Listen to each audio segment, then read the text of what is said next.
네, 오늘 말씀 제목이 무엇이냐면 아뢰면, 다른 말로 말하면 기도하면 하나님의 평강을 우리에게 주신다라는 거죠. 아뢰면 하나님의 평강이, 다시 말하면 기도하면 하나님의 평강이 우리에게 주어집니다 라고 하는 내용입니다.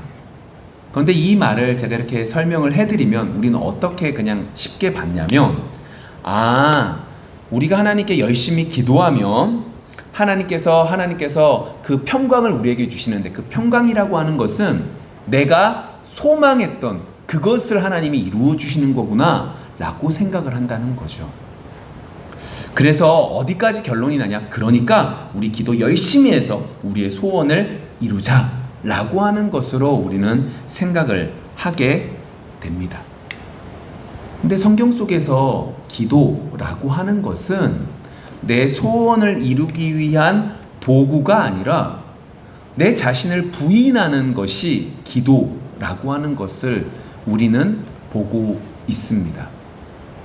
예수님께서도 겟세마네 언덕에서 자신의 소원을 말씀하셨습니다.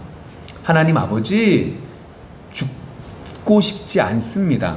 다른 방법이 있으면 다른 방법을 사용해 주시고 십자가 형틀에서 아버지 하나님과 내가 단절되는 그것은 겪고 싶지 않습니다 라고 기도를 하시는 것을 보면, 기도라고 하는 것은 단순하게 내 소원을 아뢰는 그것이 아니라 그것을 통하여 내 자신을 부인하는 것까지 나아가는 거구나 라고 하는 것을 우리는 볼 수 있죠. 그럼 한 가지 의문이 듭니다. 내 자신을 부인하면, 내가 안 된다고 말하는 게 기도라면 그게 정작 나한테 도움이 될까? 라고 하는 거죠. 그런데 오늘 우리는 함께 살펴볼 것입니다. 내가 내 자신을 부인하고 나를 죽이고 예수님을 받아들이는 그것을 통하여 우리 속에 하나님께서는 더 큰 기쁨을 주신다 라고 하는 것을 살펴보고자 합니다. 그리고 그것을 통하여 기도할 수 있는 우리 모두가 되어지기를 원합니다. 기도를 통하여 세상이 줄 수 없는 기쁨이 무엇인지 발견할 수 있는 여러분들이 되어지기를 원합니다. 오늘 말씀 구절 제가 한번 읽어보겠습니다. 아무것도 염려하지 말고 다만 모든 일에 기도와 간구로 너희 구할 것을 감사함으로 하나님께 아뢰라. 그리하면 모든 지각에 뛰어난 하나님의 평강이 그리스도 예수 안에서 너희 마음과 생각을 지키시리라.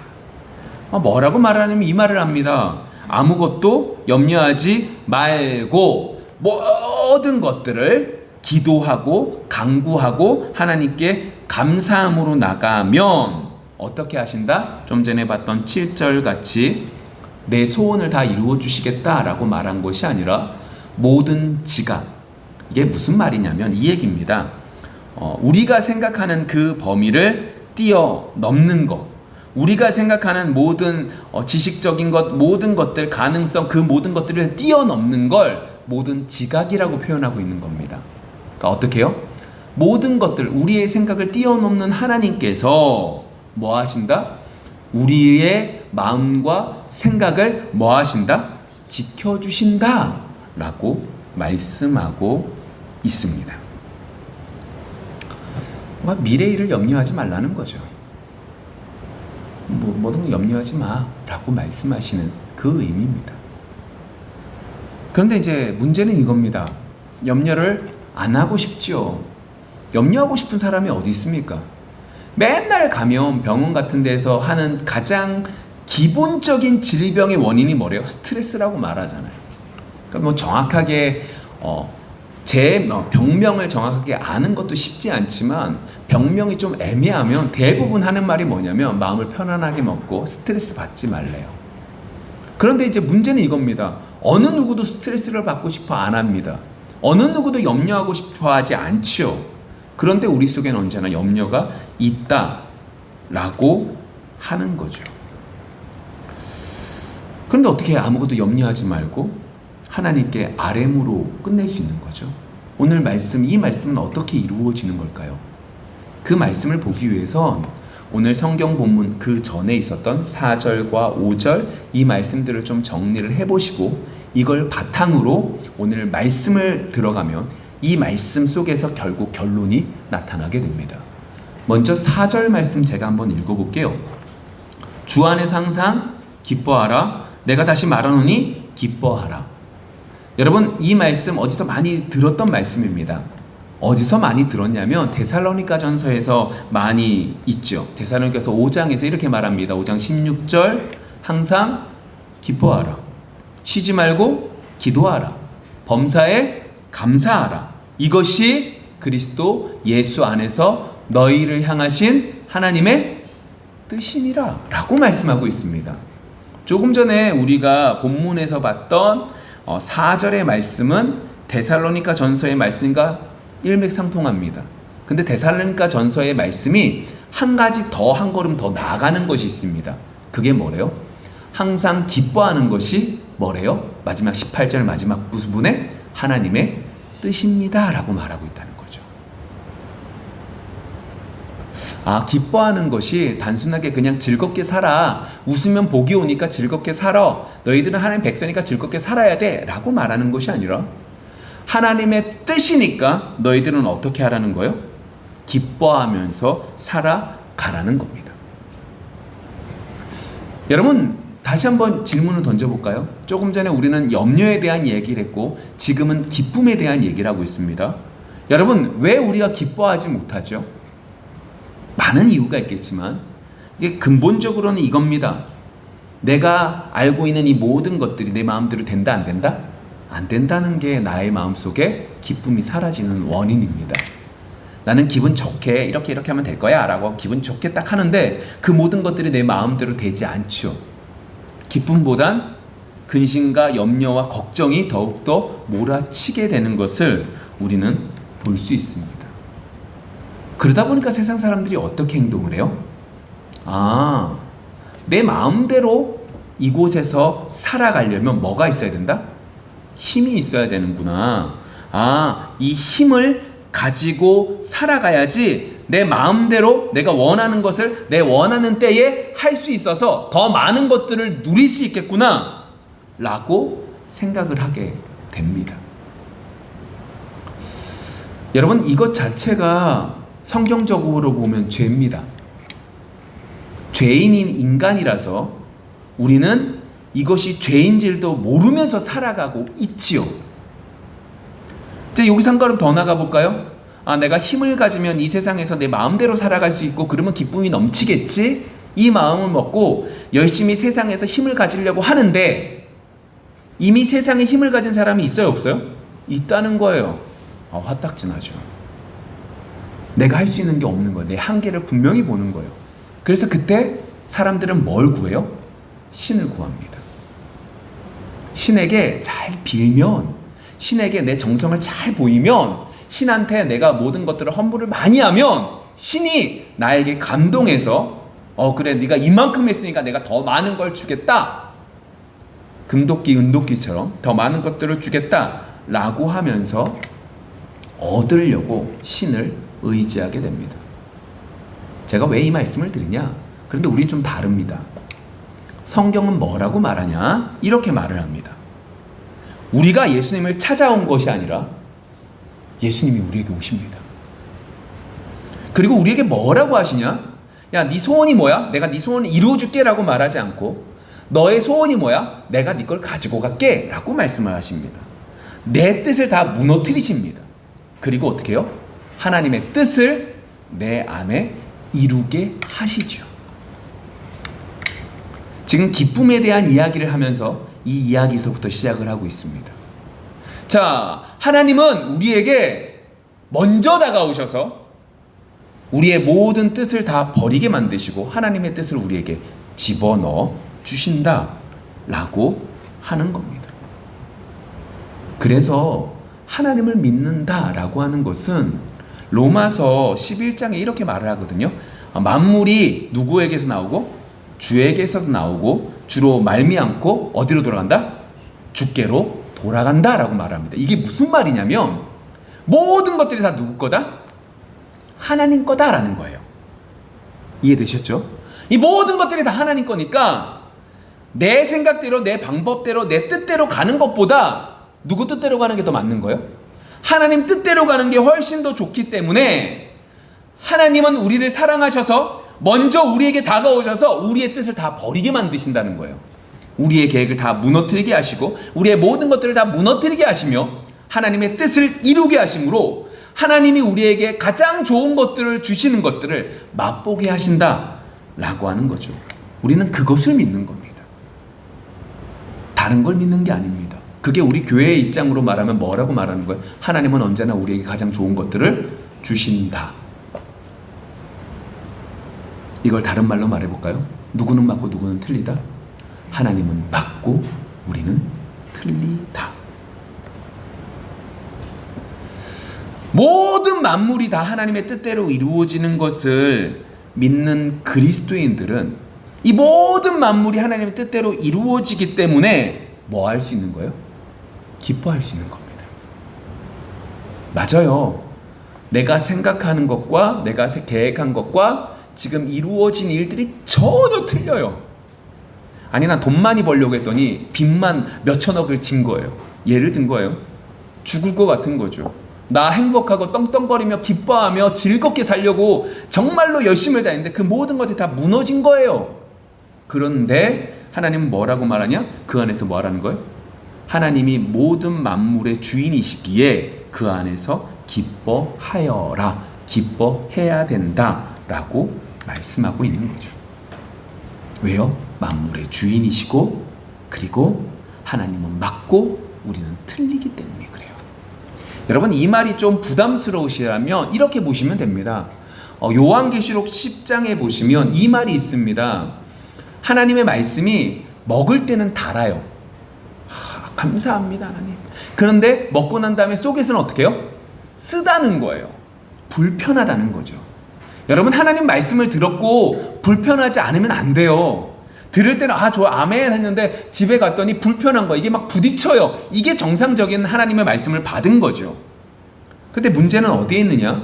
하나님은 맞고 하나님은 틀리고 하나님은 맞고 우리는 틀리다라고 하는 것이 어떻게 우리 속에 반대로 이루어지냐면 하나님 말씀을 달게 받습니다. 근데 그 단 말씀이 점점 써지면 어때요? 그 말씀이 싫은 거예요. 이 말씀은 잘못된 거예요. 이웃을 사랑하래요. 원수까지 사랑하래요. 이웃은 내가 사랑할 수 있어요. 근데 원수는 사랑할 수가 없어요. 하나님 아시지 않냐는 거예요. 하나님 지금까지 저놈이 나를 괴롭힌 거 아시지 않습니까?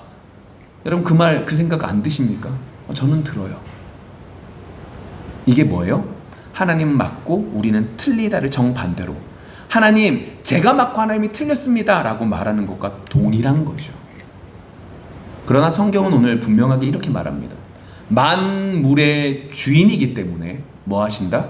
너희들은 항상 기뻐해야 된다. 왜? 모든 것들 네가 볼 땐 틀렸다 할지만 이 모든 나의 모든 삶이 누가 주관하셨기 때문에? 하나님이 주관하셨기 때문에 라고 말씀하고 있는 거예요. 오늘 본문 속에 나아가고 있는 이 빌립보 교회는 지금 상당히 힘든 상황 속에 있었습니다. 외부적으로도 많은 고난이 있었어요. 근데 내부적으로도 어떤 문제가 있었냐면 십자가의 원수들이 행했어요. 움직였어요. 뿐만 아니라 유오디아라고 하는 사람과 순두계라고 하는 사람이 심하게 다퉜어요. 그게 4장 2절에 나와요. 심하게 다퉜어요. 이 문제 때문에 정말 교회가 쪼개지기 일보 직전인 거예요. 외부적으로도 내부적으로도 너무너무 힘든 거죠. 근데 그러한 사람들에게 뭐라고 말한 거예요? 4절 항상 기뻐하라고 말씀하고 있는 거죠. 왜요? 주 안에서 이 모든 것들이 일어났고 지금 내가 힘들지만 누가 인도하신다? 하나님이 인도하심을 믿기에 기뻐하라는 거예요. 그러면서 뭐에 대한 얘기는 아니면 이렇게 말하는 거예요. 왜 기뻐해야 되냐? 오늘 성경 4장 3절에 보면 생명책이 나오거든요. 생명책에 너희 이름이 쓰여져 있으니까 뭐 하라는 거예요? 기뻐하라는 거예요. 너희들이 주의 일에 열심을 내고 있고 그리고 복음을 듣고 믿고 있으니까 너희들은 주의 백성들이니까 지금 너희들의 눈앞에 힘들다 할지라도 뭐 하라는 거예요? 기뻐하라는 거예요. 그것이 증거가 된다는 거예요. 너희들이 예수를 믿고 있다는 그 자체가 이미 증거가 되고 있다라고 말하고 있는 거죠. 이렇게 기뻐하는 사람은 뭐 할 수 있을까요? 세상에서도 기뻐해요. 근데 세상에서 기뻐하는 것은 좀 달라져요. 내가 하나님께서 나에게 많은 것들을 주셔서 모든 것들을 가지고 내 소유가 늘어나서 기뻐하는 것이 아니라 나눠주는데 기뻐하기 시작해요. 아까워요. 근데 주니까 기뻐지기 시작해요. 예전에는 내가 높아지는데 기뻤는데 낮아지는데 기뻐하기 시작을 하는 거죠. 이러한 축복이, 이러한 기쁨이 그들 속에 있었어요. 그리고 이것이 뭐로 바뀌어요? 오늘 성경 5절의 말씀처럼 바뀌어요. 너희 관용을 모든 사람에게 알게 하라. 주께서 가까우시니라. 뭐라고 말하냐면 관용이라고 쓰여져 있죠. 이게 뭐냐면 너그럽게 용서하라는 거예요. 뭐라고 얘기하냐? 내 마음속에 기쁨이 넘쳐요. 지금 이런 상태예요. 우리 교회가 지금 너무너무 힘들어요. 외부적으로도 힘들고 내부적으로도 싸우고 힘들어요. 근데 이 안에서 하나님은 기뻐하래요. 왜요? 너희들이 생명책에 너희들의 이름이 기록되어져 있으니까 그것 자체가 너희들에겐 기쁨이 된대요. 시작도 하나님이 하셨고 지금 과정도 하나님이 하시고 후에도 하나님이 하시니까 기뻐하라는 거예요. 이러한 기쁨 때문에 세상에서 못 얻고 못 누리지만 즐거움이 넘치기 시작해요. 그러니까 관용이 늘어나기 시작을 하는 거죠. 관용이 늘어나기 시작을 하니까 뭐라고 이야기하냐? 이전에는 쾌락이라고 하는 것으로 보상을 받으려고 했지만 아니요. 성령이 주시는 그 기쁨 속에서 감사함으로 하루하루를 버텨내며 살아갈 수 있게 된 거죠. 그런데 이렇게 기뻐하고 관용을 베풀 수 있는 것은 어떠한 사람이 이것을 알게 될까요? 오늘 성경 속의 5절의 맨 마지막 부분에 그것에 대한 답이 나옵니다. 어떠한 사람? 주께서 가까이 오신다는 것을, 주님께서 오실 날이 가까웠다는 것을 아는 사람이 뭐 하는 거예요? 기뻐할 수 있는 거죠. 주께서 가까이 오실 것을 아는 사람이 뭐 하는 거예요? 관용할 수 있다라고 얘기하고 있는 거예요. 로마서 13장 11절 이렇게 말합니다. 또한 너희가 이 시기를 알거니와 자다가 깰 때가 벌써 되었으니 이는 이제 우리의 구원이 처음 믿을 때보다 가까웠음이라. 이게 무슨 말이냐? 예수님의 재림이 가까웠다는 거예요. 예수님의 재림이 가까우니까 로마서 3장 14절에 보시면 그리스도를 옷 입어라 라고 표현하고 있어요. 무슨 얘기예요? 예수님이 오신다라고 하는 마음을 가진 사람은, 내 끝이 있음을 아는 사람은 뭐 할 수 있다? 기뻐할 수 있다. 관용할 수 있다. 즐거움을 누릴 수 있다 라고 말하고 있는 거죠. 좀만 더 가볼까요? 히브리서 12장 1절부터 말씀 볼게요. 여기서 이제 예수님의 기쁨이 나와요. 근데 잘 보셔야 돼요. 볼게요. 제가 이러므로 우리에게 구름같이 둘러싼 허다한 증인들이 있으니 모든 무거운 것과 얽매이기 쉬운 죄를 벗어버리고 인내로써 우리 앞에 당한 경주를 하며 믿음의 주여 또 온전하게 하시는 이인 예수를 바라보자. 그는 그 앞에 있는 기쁨을 위하여. 여러분 여쭤볼게요. 그는 그 앞에 있는 기쁨을 위하여. 여기서 말하는 예수님이 기뻐하시는 이 기쁨은 뭘까요? 계속 읽어볼게요. 십자가를 참으사 부끄러움을 개의치 아니하시더니 하나님 보좌 우편에 앉으셨느니라. 여러분 여쭤볼게요. 예수님께서 기쁨을 위하여 십자가를 참으셨어요. 그러면 예수님에게 있어서 기쁨은 뭘까요? 오늘 성경 본문 속에 마지막 부분에서 하나님의 보좌 우편에 앉으시는 게 뭐가 되는 거예요? 예수님께서 기다리시는 기쁨이었어요. 그 기쁨을 누리기 위해서 뭐 하시는 거예요? 십자가도 참으신 거예요. 근데 여기서 한 걸음 더 나아가면 이 얘기거든요. 예수님께서 그렇게 십자가에서 참으시고 하나님 보좌 우편에 앉으신 것은 결국 누구 때문에 이렇게 앉으신 거예요? 예수님은 원래 하나님 삼위일체 하나님이에요. 그럼에도 불구하고 이런 걸 하신 것은 누구 때문에? 우리 때문이었던 거예요.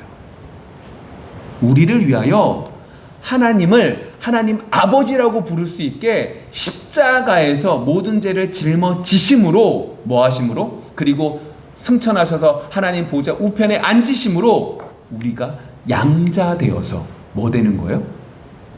하나님이 기쁨으로, 예수님이 기쁨으로 그 모든 것들을 참았다라고 말씀하고 있는 거죠. 근데 이걸 어떤 사람이 주의 재림이 주인께서 오시는 것을 가까웠다는 것을 아는 사람이 뭐 한다는 거예요?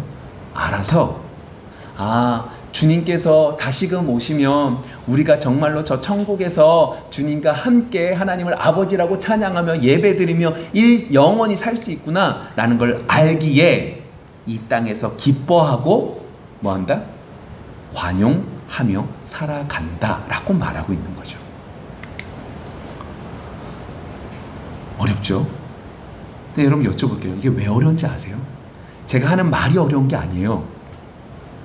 아니 나도 분명히 주님이 오실 것을 기대하면서 기도하면서 살아가는데 내 속에 기쁨이 넘쳐요?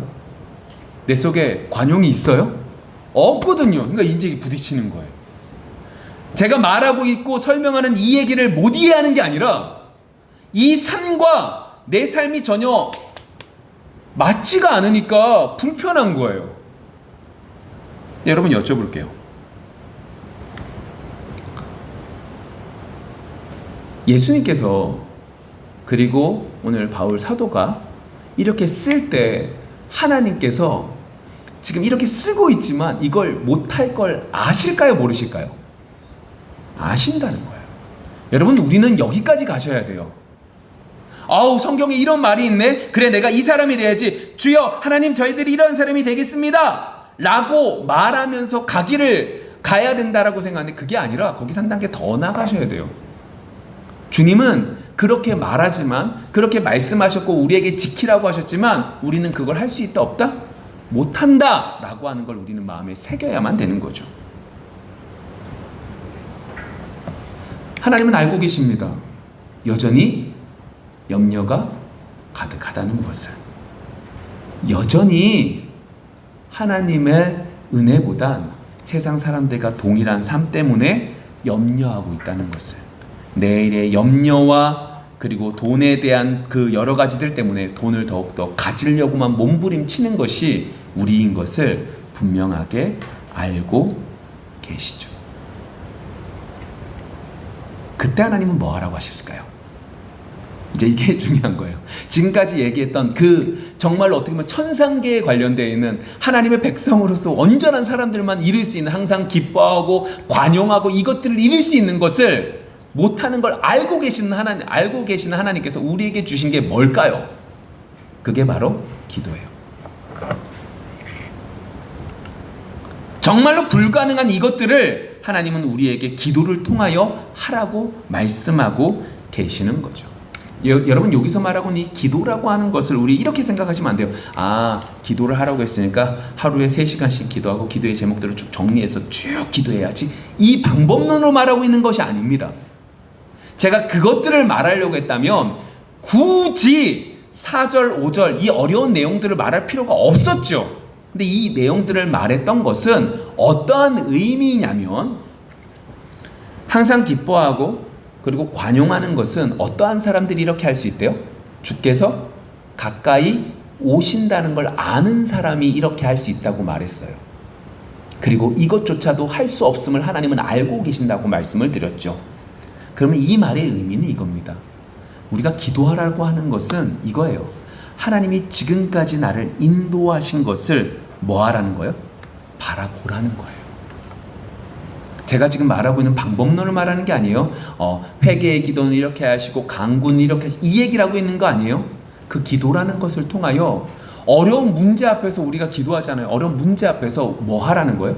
과거에 나를 인도하셨던 하나님이 나를 지금까지 어떻게 인도하셨던 것을 뭐 하라는 거예요? 바라보는 시간이 되라는 거죠. 기도하십시오. 힘들고 어려울 때 기도하십시오.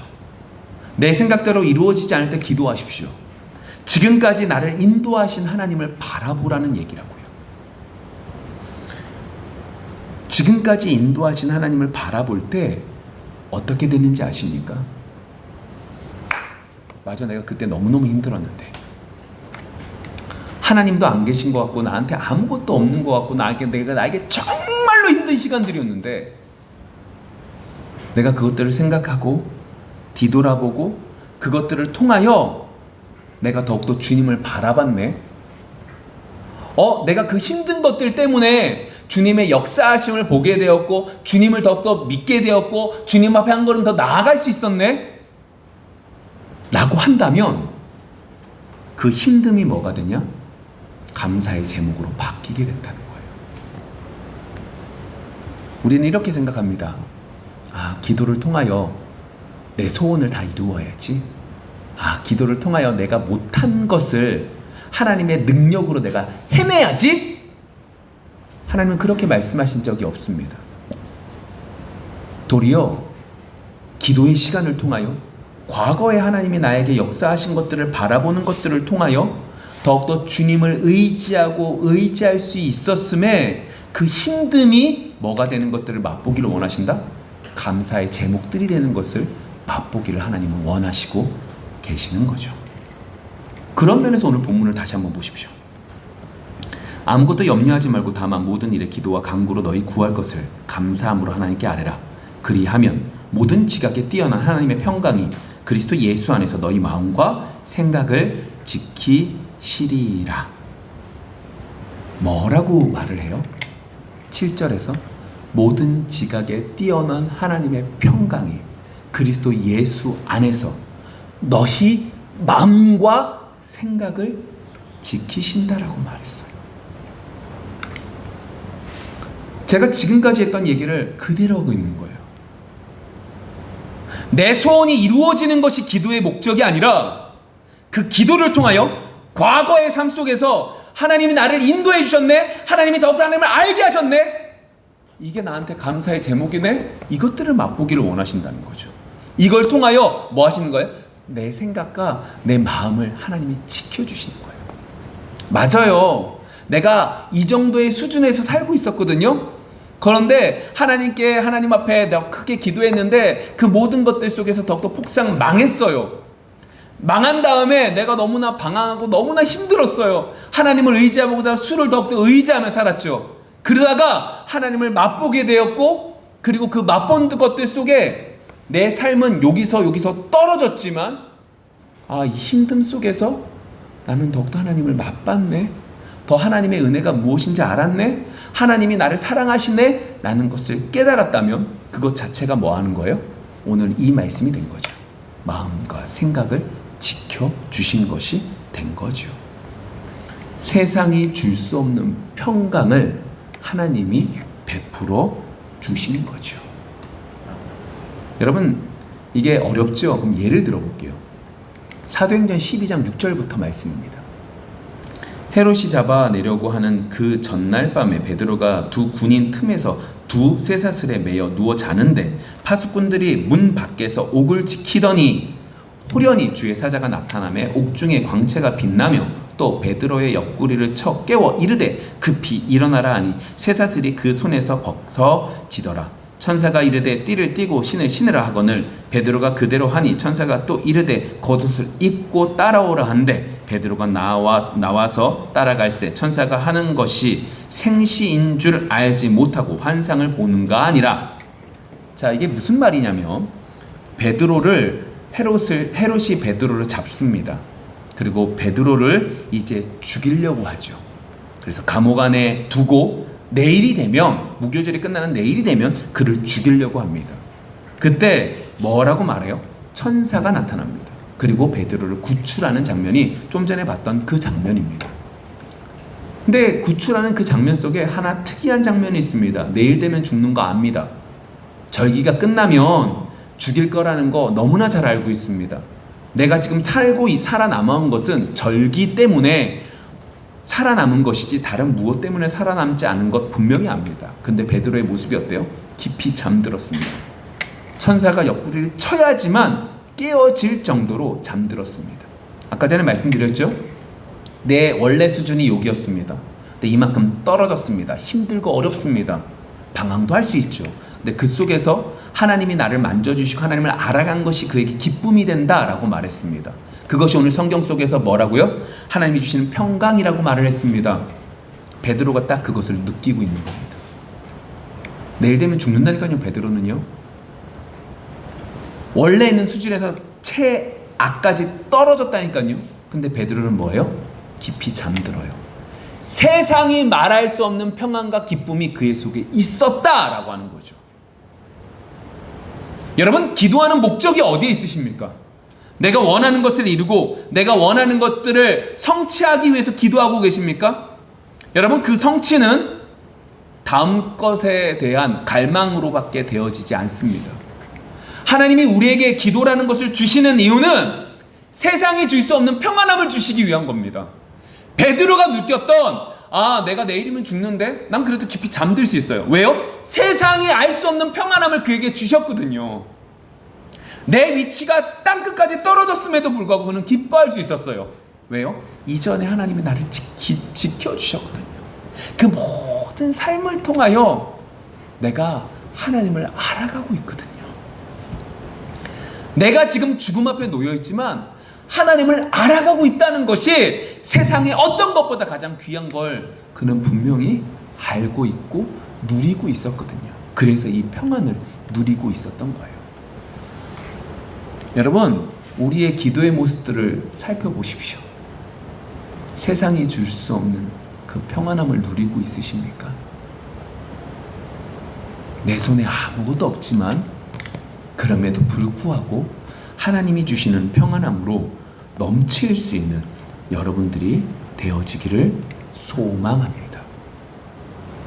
마지막 결론으로 로마서 8장 28절부터 30절 말씀만 보고 정리하고 마치겠습니다.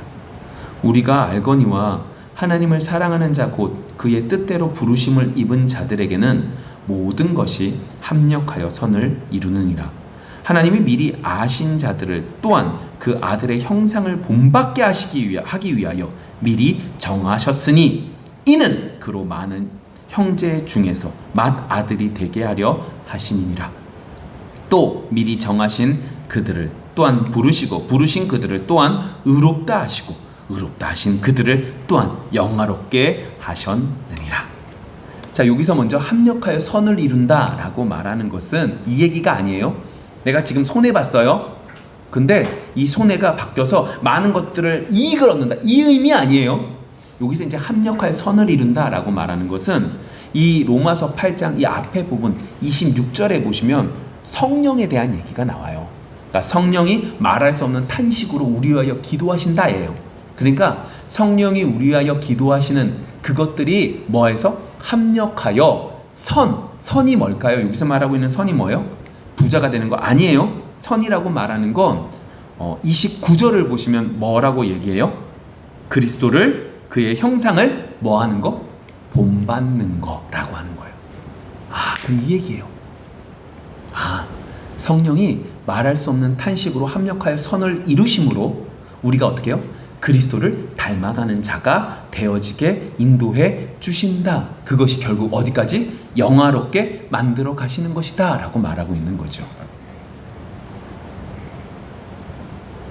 여러분,